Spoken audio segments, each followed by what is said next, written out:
और उदयपुर डीसीसी आदिवासी परिवार के तमाम कार्यकर्ता जिन्होंने इस कार्यक्रम को सफल बनाने के लिए दिन रात मेहनत की।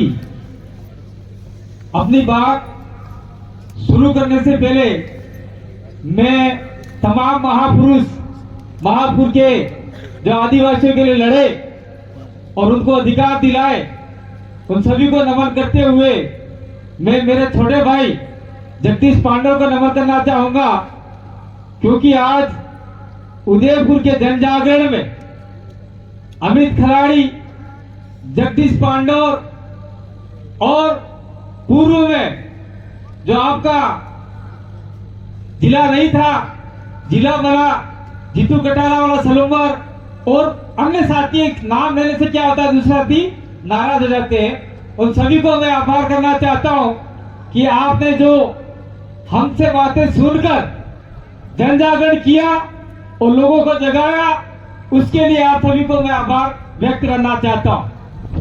हम लोग जो आरक्षण की मांग कर रहे, महारैली की मांग कर रहे, मैं अपनी बात शुरू करने से पहले यह आरक्षण क्यों है, किस हिसाब से मिला है, इस पे फोकस करना चाहूंगा, क्योंकि ये यहां बोलने की बात नहीं है, लेकिन फिर भी बोल देता हूं। आदिवासी हो, चाहे दलित हो, चाहे कोई भी आरक्षण वर्ग का व्यक्ति हो, उसको आरक्षण आर्थिक आधार पे नहीं मिला है। आर्थिक आधार पे मिलता तो आपके जनरल वर्ग भी आरक्षित हो जाते। उनको 10% मिला, वो बात अलग है, वो गैर समझदारी के। लेकिन जो आरक्षण हमको मिला है, ये आरक्षण हमारी सभ्यता, हमारी संस्कृति, हमारा रहन सहन, हमारी वेशभूषा, हमारी बोली के आधार पे आरक्षण मिला हुआ है। और आज की तारीख में हम जितने भी लोग हैं जो आदिवासी कहते हैं अपने आप में, वो इस संस्कृति को धीरे धीरे खत्म कर रहे हैं। इसलिए जो आरक्षण विरोधी लोग हैं वो चाहते हैं कि आदिवासी अपनी संस्कृति खत्म कर दे और उस संस्कृति में आ जाए। वो क्या कहते हैं, आदिवासियों को मुख्य धारा में जोड़ना चाहते हैं। क्या घंटा मुख्य धारा में जोड़ना चाहते हैं? आदिवासियों का आरक्षण खत्म करना चाहते हैं वो लोग। और आप भी आपको कहना चाहता हूं मैं, ये इतना बड़ा पन्ना दिया है, 34 पॉइंट है, और इस पॉइंट को पढ़ के भी अगर आपका दिमाग तिल मिलाया नहीं तो आने वाले समय में आप तिल पिला जाओ। लोग आपके पीछे पड़े खत्म करने के लिए। इसलिए आप भाई रखो भाई, खड़े मत होना, पास ही बैठ के पकड़ के बैठना। और आपके आजू बाजू पुलिस प्रशासन है, उसका मैं धन्यवाद देना चाहता हूं। मैं कहना चाहता हूं कि यह आरक्षण न तो कांग्रेस ने दिया, न बीजेपी ने दिया, न किसी और ने दिया, न नई पार्टी ने दिया, किसी पार्टी वालों ने नहीं दिया। यह आरक्षण हमारे आदिवासी महापुरुषों ने लड़ झगड़ कर अंग्रेजों से लिया है, और यह आरक्षण 1874 से मिला हुआ है हमको। उससे पहले भी आरक्षण हमारा था। और कहते हैं कि आरक्षण देश आजाद होने के बाद मिला। ये देखो झूठी बातें करते हैं, इसे जुमला फेंकते हैं कि 15 करोड़ आपके खाते में दे दूंगा, घंटा ही नहीं दिया ना, आप लोग तालियां बजा रहे हो, बजाओ, हमारा क्या लेन देना भाई। मैं इस पर्चे में से ही बात उठा के बताऊंगा आपको कुछ। अपनी बात को खत्म करने से पहले थोड़ा घंटी मत बजाना भाई, क्योंकि पीछे व्यक्ति है, बोलने वाले सांसद हैं, एमएलए हैं, शायद 2 एमएलए और आने वाले हैं, लेडीज हैं और पूर्व संयोजक बीपीएमएम के भी हैं। लेकिन इस का बीज बोले में हमने बहुत सारा मेहनत किया है।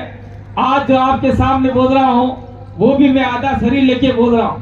आप सब जानते हैं जगदीश के साथ में 7 साल हमारा एक्सीडेंट हुआ था और मैं भी अधमरा था 7 दिन के लिए। और उस समय ये बैठे आपके बीच में राजकुमार जी तत्काल हॉस्पिटल में आए और सारे को बुलाया और हमारा इलाज करवाया। तो आपकी इसमें मैं जिंदा हूँ, प्रकृति ने कुदरत ने इसे जिंदा रखा। हो सकता है वो आपके हमारे मार्फत से कुछ काम करवाना चाहती है, अधूरे रह गए हैं वो वाले। मैं सबसे पहले ये जो 9 नंबर का पॉइंट है, ये जिलेवार पॉइंट में मैं नहीं बोलूंगा। ये संपूर्ण अनुसूचित क्षेत्र एक जोन है, एक राज्य है, आंशिक रूप से राज्य है ये, और भी प्रदेश का पार्ट है। उसके अंदर जितने भी खनिज, माइंस, मार्बल, रेती जितने भी निकलते हैं वो सारे के सारे प्रभुत्व और एकाधिकार किसका है? किसी आदिवासी का है क्या? किसी का नहीं है। तो रेत भी आदिवासी निकाले, पत्थर भी आदिवासी निकाले, सोना भी आदिवासी निकाले, जावर माइंस में जो भी सोना निकाल कर आदिवासी के नीचे सारा ठोकरा कर दिया है। ऐसी खानों के अंदर जो भी सोना निकलता है वहां तो सबसे पहले हम निकालना नहीं देंगे। अगर सरकार चाहती है निकालना है तो आदिवासी सोसाइटी बनाकर उसको अधिकार दिए जाए और आप में बैठे हुए तमाम लोग वो सोना निकाल कर सरकार उससे खरीदे। ये आरक्षण भी हमको मिलना चाहिए। ये बात इस पट्टे में लिखी हुई है, लेकिन किसने पढ़ी नहीं है, समझा नहीं है। इसके बाद में आपका 16 नंबर का पॉइंट है। 16 नंबर का पॉइंट ये है कि 6ठी अनुसूची में जिले को स्वायत्त परिषद, अपन बोलते हैं डीसीसी, बीसीसी और ऑटोनोमस, और हमने बना रखा है पहले से भील ऑटोनोमस काउंसिल और पूर्वोत्तर राज्य में बोडो ऑटोनोमस काउंसिल, ऐसे स्वायत्त परिषद है। तो हमने ऐसा कुछ आंशिक लागू अपने 5वीं अनुसूची में सीधे तरीके से हो जाते 6ठी वाले अनुसूची वाले, लेकिन संपूर्ण अधिकार हमको चाहिए। इसलिए आदिवासी इलाके में जितने भी जिले पड़ते हैं, उदयपुर जिला भील स्वायत्त परिषद, डूंगरपुर जिला भील स्वायत्त परिषद, बांसवाड़ा भील जिला स्वायत्त परिषद, सोलंबर जिला स्वायत्त परिषद, प्रतापगढ़ हो, सिरोही हो, और आने वाले समय में जो भी जिले इसके अंदर जुड़े उसके अंदर सारा अधिकार मिले, ताकि उससे ये पता चले कि इस इलाके में कितने खनन निकल रहे हैं, कितना पैसा आ रहा है, कौन कहां खर्च कर रहा है। वो जिला स्वायत्त परिषद पंचायत से लेके एमपी तक के आने वाले बजट पर अपना शिकंजा कसे और सही तरीके से बजट खर्च हो। ये भी हम लोग इस पर्चे में लिखा हुआ है। इसलिए आदिवासी इलाके में भील स्वायत्त परिषद बनना चाहिए, तो हमको आरक्षण बहुत जल्दी मिल सकता है। ये बात इसमें लिखी हुई है। और आपको 25वां पॉइंट और है। 25वां पॉइंट ये है, जनगणना वाला है। 1871 में जनगणना का मेमोरेंडम बना था और 1881 में जनगणना स्टार्ट हुई, और उसमें हमको एनिमीज, आपका ट्राइबल, ट्राइब, अबोरिजिनल, इंडिजिनस, ये सारे शब्दों से हमको नवाजा गया। तो हम चाहते हैं देश भर में आदिवासियों के लिए अलग धर्म कॉलम की स्थापना हो। पूर्व की भांति नया नहीं मांग रहे हम लोग। और जो लोग, जो सांसद बार बार धर्म का अलग रगावते हैं, भरतनाट्यम का मकड़ा तुम्हारा भरा हुआ आवेदन पत्र पढ़ो, उसके अंदर हिंदू धर्म के ऊपर आपने लागू नहीं होता, क्रॉस नहीं होता, क्यों मार रखा है? कौन सांसद को कह रहा हूं मैं आपको? इसी सांसद को कह रहा हूं, ये आपके डूंगरपुर के हमारे राजकुमार जी है, उदयपुर सांसद को कह रहा हूं कि आपके आवेदन पत्र में हिंदू धर्म वाला क्रॉस क्यों मार रखा है? लागू नहीं होता, मार रखा है।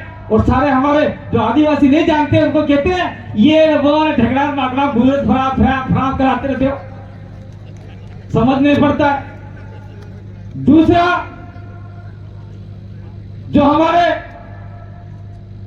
जिले हैं, जिले में पूरा उदयपुर आदिवासी इलाका नहीं है, तो उसके अंदर मावली, वल्लभनगर, कुरामठ, भिंडर, बड़गांव, कुंभलगढ़, राजसमंद, भीलवाड़ा, सिरोही, पाली और जालोर के कुछ इलाके आते हैं। वहां पर आदिवासी समुदाय अधिकतम है, 50% से ज्यादा है। वो सारी पंचायतें अनुसूचित क्षेत्र में जोड़नी चाहिए ताकि आदिवासी को अधिकतम अधिकार मिल सके। ये इस आरक्षण रैली के मार्फत से कहना चाहता हूं। और वो लोग, मैं किसी धर्म, जाति, संप्रदाय का विरोधी नहीं हूं, लेकिन मैं छाती ठोक कर कहता हूं कि आदिवासी मेरा धर्म है, प्रकृति मेरी पूजा है। आप क्या कहोगे? 4-5 दिन पहले कुछ झंडे लेके दौड़ते थे, दौड़ते रहो, वही झंडे आपको आदिवासी की लिस्ट से बाहर निकाले। ध्यान रखना आप लोग। वीडियो रिकॉर्डिंग हो रहा है, यहां का नहीं होगा, यहां का होगा तो आप आदिवासी कहलाओगे। बाहर में जाओगे, दूसरे झंडे उठाओगे तो आप आदिवासी नहीं कहलाओगे। दूसरा, मैं यहां पे कुछ एससी लोग भी आए हुए हैं, उनको भी कहना चाहता हूं, आप दिन में जय भीम करते हो और रात में अगरबत्ती लगा के दूसरों की पूजा करते हो। वो भीम ऊपर से देख रहे हैं, आपकी घर में से कोई तस्वीर वो देख रहा है। आने वाले समय में आपके विरुद्ध संकट है, आने वाला संकट। दूसरा, इस आदिवासी आरक्षण महारैली से मैं कह के जाना चाहता हूं, आदिवासी दलित के ऊपर तो हो रहा है शोषण, अब तीसरा नंबर है ओबीसी का। ओबीसी को भी ये लोग धीरे धीरे खत्म कर रहे हैं और खत्म करने का षड्यंत्र चल रहा है। इसीलिए इस इलाके में हम लोग जो भी शोषित, वंचित, पीड़ित लोग हैं, उनको एक करना चाहते हैं। एक करके हम लोग कहीं न कहीं हमारा अधिकार लेना चाहते हैं। चौथी बात आती है, धर्म की नहीं है, लेकिन मैं कहना चाहता हूं, इस उदयपुर की उदा खराड़ी भीड़ की धरती से कहना चाहता हूं, भाई मुस्लिम समुदाय को हमारे इलाके में कौन लाया? भील लाया क्या? भील तो महाराणा प्रताप के साथ में और मुस्लिम के साथ में मिलकर मुगलों से लड़ रहे थे और मुसलमानों को लाने वाले यहाँ के राजा रजवाड़े थे, कोई दूसरा नहीं लाए। इसलिए इस इलाके में जो भी मुस्लिम रहता है, कभी इसने आदिवासी का विरोध नहीं किया, कभी आरक्षण का विरोध नहीं किया। इसलिए आदिवासियों को भी मुस्लिमों की रक्षा कर दी होगी तो आने वाले समय में मुस्लिम आपके साथ में कंधे से कंधा मिला खड़ा हो सकता है। ये मंच है वो आरक्षण लेने का है, लेकिन हम लोग यहाँ से हजारों की संख्या में, लाखों की संख्या में एक होकर कलेक्टर भी जाएंगे तो कलेक्टर आरक्षण दे न दे, आपका ये पत्र लेगा, था डालेगा, आगे भेजे न भेजे कोई गारंटी नहीं। घंटी मत बजा रहा हूं, 2 मिनट ले रहा हूं, कोई गारंटी नहीं है। लेकिन छाती ठोक कर कहते हैं, 2016 से हमने भील प्रदेश विद्यार्थी मोर्चा बनाया और डूंगरपुर कॉलेज में पर्चा फहराया। उसके बाद में पूरे संभाग में भील प्रदेश विद्यार्थी मोर्चा का नाम हुआ, भील प्रदेश मुक्ति मोर्चा का नाम हुआ, भील प्रदेश युवा मोर्चा का नाम हुआ, भील प्रदेश महिला संगठन का नाम हुआ। सारे भील प्रदेश के नाम से हुए और धीरे धीरे 2018 आया। 18 में एससी के ऊपर तलवारें चली, आदिवासी के ऊपर तलवारें चली। वो तलवारें चलाने वाला कोई एससी का व्यक्ति एससी के ऊपर नहीं था, आदिवासी व्यक्ति आदिवासी के ऊपर नहीं था। आजपुर के अंदर हाथ कटे, लगा लोगों को कि हम लोग एक हो जाएंगे, लेकिन जब तक हमारा आदमी विधानसभा में जाकर हमारी आवाज बुलंद नहीं करेगा तो काम बनने वाला नहीं। वहां पर लड़ने वाला चाहिए। तो हमने कुछ सुरमे तैयार किए थे उसमें से 2 आदमी 2 सुरमा और लड़ने वाला 2 लड़ने वाले राजकुमार और राम प्रसाद डेंडोर 2018 के अंदर विधानसभा में भेजे और इस इलाके के जितने भी मुद्दे थे वो मुद्दे उठाकर उछाल कर विधानसभा में रखे और तब तक हमको कुछ अधिकार मिले यहाँ। इसके बाद में हमने देखा कि हम राजस्थान में तो कर रहे, एमपी में तो कर रहे, गुजरात में तो कर रहे और अन्य इलाकों में कर रहे, पूरे प्रदेश में कर रहे, महाराष्ट्र 4 राज्य में तो कर रहे, लेकिन दिल्ली में हमारी आवाज नहीं है। दिल्ली में आपके उदयपुर सांसद जैसे लोग जाते हैं तो आदिवासियों की सत्यानाश करते हैं, तो उसको दबाने वाला कौन व्यक्ति होना चाहिए, उससे बढ़कर व्यक्ति कौन होना चाहिए। तो हमने ये राजकुमार रोज दिल्ली भेजा और दिल्ली में आपने इनके छोटे वीडियो जो भी संसद में बोलते वो सुना होगा, रोंगटे खड़े हो जाते। आदिवासियों के बारे में बोलने वाला पहला व्यक्ति गया है, तो हो सकता है कि आने वाले 47 सांसद बनने हैं, उसमें से हमारे 20 सांसद चले जाए तो आपका दिल प्रदेश ये चुटकी बजा के बन जाएगा, चुटकी बजा के। और यहां पर 17, 18, 20 हमने गिने हैं, 22, 23, 25 एमएलए बनते हैं, 17 तो रिजर्व है, लेकिन कुछ इलाके ऐसे हैं जहां भीलों के वोट के अलावा कोई भी पार्टी जीत नहीं सकती। हो सकता है हम लोग स्वतंत्र लड़े या कैसे भी लड़े और राजस्थान में गए तो हम वहां रेगुलेशन पास करवाएंगे कि हम तुमको तब तक ही समर्थन देंगे जब तक आप बिल प्रदेश के लिए लिखकर केंद्र को नहीं देते, नहीं तो तुम्हारी सरकार नहीं बनने देंगे। और हम जीत के गए, 17, 18 एमएलए गए, निश्चित रूप से जो भी मुख्यमंत्री बनेगा उससे लिखवाएंगे कि हम बिल प्रदेश की मांग करते हैं। इसी प्रकार से हम महाराष्ट्र में लिखवाएंगे, इसी प्रकार से हम लोग गुजरात में लिखवाएंगे और मध्य प्रदेश में लिखवाएंगे। तो आने वाले समय में आपका बिल प्रदेश सुनहरा, आपके पूर्व का बिल प्रदेश बनकर उभरेगा।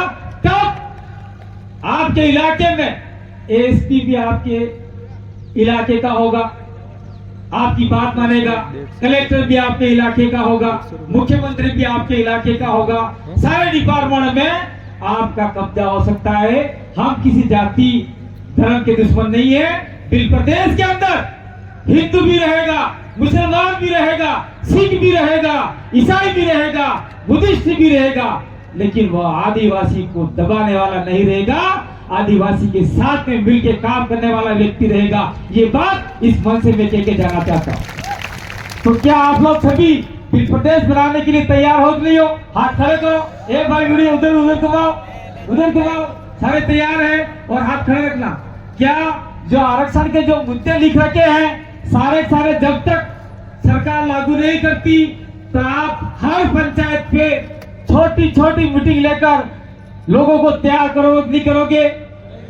और आने वाले समय में हम इसी संभाग पर लाखों की संख्या में रख दो, लाखों की संख्या में उदयपुर का घेराव करेंगे। कलेक्टर का नहीं करेंगे, अब करेंगे हम लोग जनजाति विभाग का। उनसे कहेंगे कि हमारे इलाके में आप लोगों ने क्या किया। बात बहुत सारी कहने की है, लास्ट बात ये कहना चाहता हूं कि टीएससी का ट्राइबल एवं थावरचंद भाई एमएलए साहब आ चुके हैं, बैठ जाइए, आपका स्वागत है। टीएससी का अध्यक्ष कौन होता है? आदिवासी होता है, लेकिन सरकार ने, ई सरकार ने नहीं, दिल्ली में बैठी सरकार ने टीएससी का मेंबर, आपका अध्यक्ष मुख्यमंत्री को बना दिया। तो राजस्थान में तो आदिवासी मुख्यमंत्री है ही नहीं, तो क्या वो आदिवासी की बात करेगा? भजनलाल जी है हमारे, तो सारे बुला के भजन करवाएंगे। गुजरात में पटेल भाई है, वो कुछ करेंगे, मध्य प्रदेश में कुछ वो करेंगे। तो हम लोग ये कहना चाहते हैं और राजकुमार जी को भी कहना चाहते हैं कि आपका एक बिंदु यहां से लिख के ले जाइए कि जितना भी आदिवासी इलाके हैं उस आदिवासी इलाकों में टीएससी का अध्यक्ष गैर आदिवासी क्यों बना रखा है? मेरे घर में क्या रोटी बनेगी, मेरे घर में क्या सब्जी बनेगी, क्या करना है क्या नहीं करना है। दूसरा आदमी काम करेगा क्या आकर? करेगा क्या दूसरा? नहीं करेगा। ये पुलिस प्रशासन भाई बैठे हुए हैं, तो वहां पर इनको बिठा के क्या आप लोग उनकी वर्दी पहन के काम कर सकते हो क्या? कोई किसी का काम नहीं कर सकता। इसलिए आदिवासी के ऊपर आदिवासी ही काम करेगा। ये बात वहां संसद में घुसनी चाहिए। और हम लोग इस इलाके में आरक्षण की जो मांग कर रहे हैं वो आरक्षण संपूर्ण रूप से लागू होना चाहिए। अगर जिस दिन ये आरक्षण संपूर्ण रूप से लागू हो गया तो आपके परिवार में हर बच्चा नौकरी लगेगा। ये बात मैं कहना चाहता हूं। अंत में ये कहना चाहता हूं, मेरे एक्सीडेंट के बाद लोगों ने, विरोधियों ने क्या सोचा था? कांति भाई अब लौट के नहीं आएगा, ऐसा गलत। जब तक कांति भाई आदिवासी तुमको तोड़ेगा नहीं और हमारे आदिवासी को जोड़ेगा नहीं, तब तक छोड़ेगा नहीं। ये जोड़े आगे नाम पूछा ना कि भाई हो। और एक बात और कहना चाहता हूं, अगर आप लोगों ने कंधे से कंधा मिलाकर जो लोग नहीं आए हैं उनको भी तैयार कर इस मुहिम के जंग में हमारा साथ दिया, तो आने वाले समय में जितने भी खाकी ड्रेस है उस खाकी ड्रेस के साथ में आपका बच्चा भी खड़ा नजर आएगा, आ सकता है। और आप लोग कलेक्ट्री जाते हो और कलेक्ट्री में जितने भी लोग बैठते हैं उस कुर्सियों पे आपका बच्चा नजर आएगा, आपकी बच्ची नजर आएगी। और जितने भी शिक्षा विभाग के डिपार्टमेंट है वहां आएंगे, उदयपुर का हॉस्पिटल है वहां बच्चे नजर आएंगे। क्या ये हम लोग गलत कर रहे हैं? तो तुम्हारा मुन्नाला रावत ना कहना है हाथ में की जोड़। इसीलिए आप लोग कमर कस लीजिए। मैं इस मंच के माध्यम से कहना चाहता हूं, वो भी आरक्षण का हिस्सा है। राजनीतिक में भी हमको आरक्षण मिला हुआ है। जहां जहां पर अन्य सीटें आती है वहां भी फाइट करो, लड़ो लड़ो। मतलब आपस में लड़ना नहीं है, दुश्मनों के लिए लड़ो, जीतो। और जिला परिषद पंचायत समिति में, आपका विधानसभा में, लोकसभा में प्रस्ताव पारित एक जैसा होना चाहिए और आदिवासियों के सारे अधिकार लागू होना चाहिए। यही बात कहकर मैं अपनी बात को विराम देता हूं। यहां बोलना बंद करेंगे, आगे बोलना जारी रखेंगे। और जब तक हमारे शरीर में आपका खून दौड़ रहा है, उबाल मार रहा है, तब तक बोलते रहेंगे, लड़ते रहेंगे, खून के अंतिम कतरे तक लड़ते रहेंगे। और एक बात अंतिम और कह के बात करना चाहता हूं। क्या मैं कहता हूँ कांति भाई भाई बोला पानी है भाई हो। मैं क्या कहना चाहता हूं, ये मेरी निजी बात है। जब मेरा एक्सीडेंट हुआ था, करकेला वापसी वालों ने 5 क्विंटल सुरमे का बोल लिया था, बोल बांधा, तो 5 क्विंटल तो चढ़ा दिया। कुछ व्यक्ति और बैठे हैं जिन्होंने बोकड़े का भी बोल लिया, कुकड़े का भी लिया, नारियल का भी लिया है। जो बोल लिया है, वादा लिए, मन्नतें ली है, चाहे मैं आओ या ना आओ, कलश में थोड़ा अपने लोटे पानी रखना, नीम की पत्तियां लाना, उसमें छिड़क देना, वो फपड़ जाएगा तो वहां उसको चढ़ा देना। ये मंच पे कहने की बात नहीं है, लेकिन आपको भी तकलीफ होगी, मुझे भी तकलीफ होगी। और कुछ लोग वो सोचते थे, क्या सोचते थे कि कांति भाई एक्सीडेंट के बाद में क्या बोलेगा, कीड़ी को तीली बोलेगा यूं, मकोड़े को मतला बोलेगा यूं। थोड़ी ये मेरी जबान लड़खड़ा गई। मैं कीड़ी को कीड़ी बोलूंगा और मकोड़े को मकोड़ा बोलूंगा, तीली और मतला नहीं बोलूंगा। ये कुदरत ने और आप लोगों ने शक्ति दी, जिसकी वजह से हम लोग आज यहाँ पर हैं। और बहुत सारा वक्त बाकी है। और आज हमारे बीच में शायद भवर जी फरमान नहीं आ सकते, उनकी तबीयत खराब है। इसलिए जितने भी हमारे साथी आए हैं, अभी सांसद बैठे हुए हैं, 4 एमएलए हो गए हैं और वो उनको सबको सुनना है। और कुछ और साथी बाकी है, सबको सुन के जाना है, फिर कलेक्ट्री चलना है, वहां से हम लोग देंगे। उसके बाद में आप लोग अपने गांव तहसील में जाकर कार्य जारी रखेंगे। बहुत बहुत धन्यवाद, आभार, जोहार। जय जोहार का नारा है, भारत देश हमारा है, वोटा वायलेंस नहीं है। जय जोहार का नारा है, भारत देश हमारा है, अरे लेके रहेंगे आरक्षण, लेके रहेंगे। धन्यवाद। जोहार। जय आदिवासी, जय बिल प्रदेश, जय संविधान।